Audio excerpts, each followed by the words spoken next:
keep it real with you. Men already know what they want in a woman and who they want. But if you're so nurturing and you're an asset and it's not you, they'll never tell you to stop doing what you're doing because it's beneficial. And I don't want to hear none of that shit like, oh, I'm just a nice person. I'm genuinely like that. Well, bitch, you gonna genuinely get played. No, it's just, I'm just naturally like that. Like the shit I do for him is natural. And your natural ass is gonna get played. If you are making a man's life easier, i.e. cooking, cleaning, providing whenever he wants and he's giving you the minimum, he's never going to do more. And he's never gonna tell you to stop because it's beneficial to him. I am satisfied in serving. I'm a servant. It's not my responsibility, but it's your joy. It is my joy. You know, I love to see him eating the meal that I cooked. I love seeing him sleep easy. Like every night, like clockwork, I scratch this man's back to sleep. He's spoiled. And you know, when I talk to my girlfriends about it, I was like, oh, how you guys doing? And I'm just like, girl, he's Ryan. As long as I've been with Jazz, Jazz has not been the only person that I've had sex with. Before we get into the video, I have to say the psychology of a pick-me needs to be studied. I say this with all due respect and with only a bit of shade, but this can't be healthy. Did y'all see how she switched up? Let this be a warning sign to the single woman out here. Find yourself before you get into any relationship, or you too will be out here windmilling and trying to explain why your relationship is giving indentured servitude. All right, let's get into this video. Recently in trending news, we've been hearing a lot about married men cheating on their wives. And that might not be surprising since statistically, heterosexual relationships don't have the best odds of success. I'm not a betting man, but if I was, I wouldn't bet on straight relationships. However, this video is not about this man and his trifling ways. This video is about knowing when you are betraying yourself.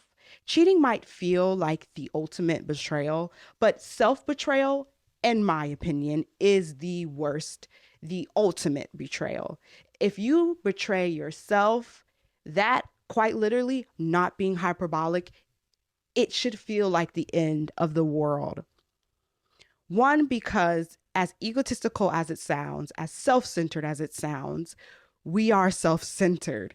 Our worlds begin and end with ourselves. So if you are constantly betraying yourself, that is a problem. I have some notes here because I wanted to talk about self-betrayal. I feel like going into 2025, it's important that we can identify self-betrayal, even on your winter arcs. I know y'all out here on your winter arcs, me too. If you can't identify when something is going against self, then what are we doing? It's all for nothing if we can't identify when something isn't true to ourselves. So it might sound all woo-woo, but it's important. The first indication that you might be headed towards the territory of self-betrayal would be disregarding your gut instincts, disregarding your intuition. Now, some of us have a stronger intuition than others. And the way you build your intuition would be listening to your gut feelings, asking it questions, really getting to know it, maybe give it a name. I feel like if my gut feeling had a name, it would be Tom. I don't know why it's Tom, but Tom. Tom, what's going on? Because you're not feeling this situation right now. Let's unpack this. The first thing you need to do if you're not as intuitive as you want to be would be listening and identifying when your gut is trying to tell you something. Self-betrayal often looks like you have a gut feeling, and a gut feeling might even feel like the triggering of fight or flight. Your fight or flight response gets triggered, and instead of addressing it, you stuff it down.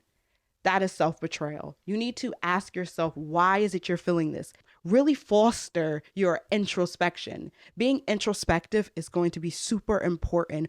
Another blaring indication that you're headed towards self-betrayal would be staying in situations for no discernible reason. You don't know why you're still in this situation. You know that it's not serving you. You know that it's not helping you. Sometimes it's not as obvious as it's harming you. So we can quickly identify when a situation is harming us, but it's harder to identify a situation that's leading to stagnation. Is that the word? It's harder to identify situations that are leading us to become stagnant. It's harder to identify that because we get so comfortable with comfortable that we don't think to identify it as an issue. So another way to kind of kind of gauge whether or not you are headed towards self-betrayal is, what types of situations do you find yourself in? Do you find yourself in situations that are helpful? Do you find yourself in situations that are not?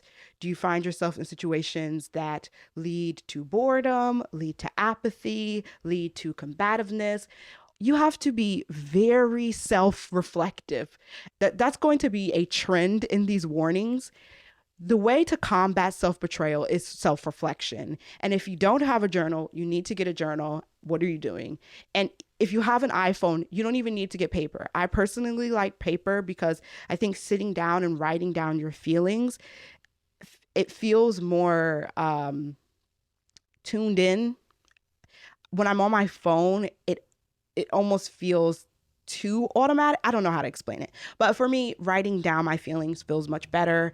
That's just me. I like paper. I like writing down things, but it's a lot more environmentally friendly to do it on your phone. So if you need to do it on your phone, journal on your phone, you're going to have to become self-reflective. Another tip on avoiding self-betrayal would be creating strong boundaries.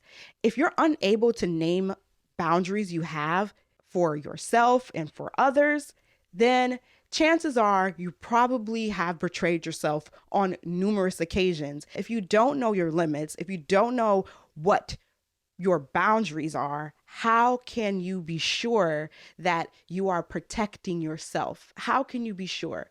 How can you create a protective barrier around self if you don't have any barriers, if you have no boundaries? If you know that you don't have any boundaries, you need to sit down with your journal and create some boundaries. A major, major, major indication that you are betraying yourself would be any type of people pleasing. If you can sit down and kind of like metacognitively look at what you're doing and go, would this fall into the label of people pleasing? You're betraying yourself. I am a recovering people pleaser. Just full transparency, I am not at where I want to be at in my journey of self-growth. So I'm not coming at anybody like I am an expert. This is from one struggling human being to another struggling human being. Okay, it's definitely not coming from a place of superiority, right? So I am a recovering people pleaser. It's very hard for me to willingly get into any type of confrontation.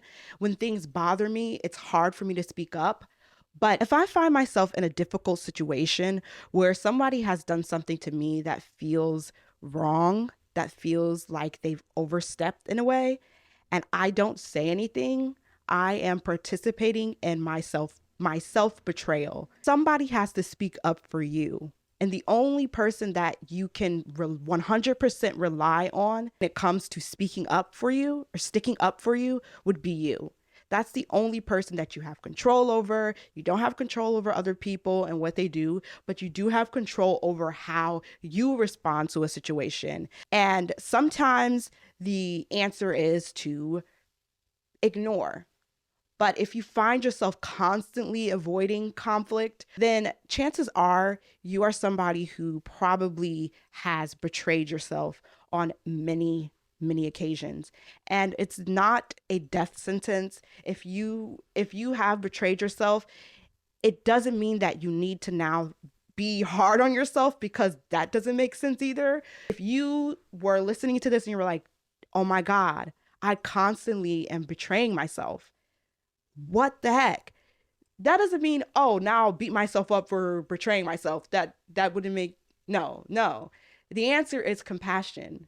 It's to be compassionate to yourself. It's to build self-compassion. That's the answer, among other things, but self-compassion is going to be the remedy to self-betrayal. Being kind to yourself. I know how cheesy it is.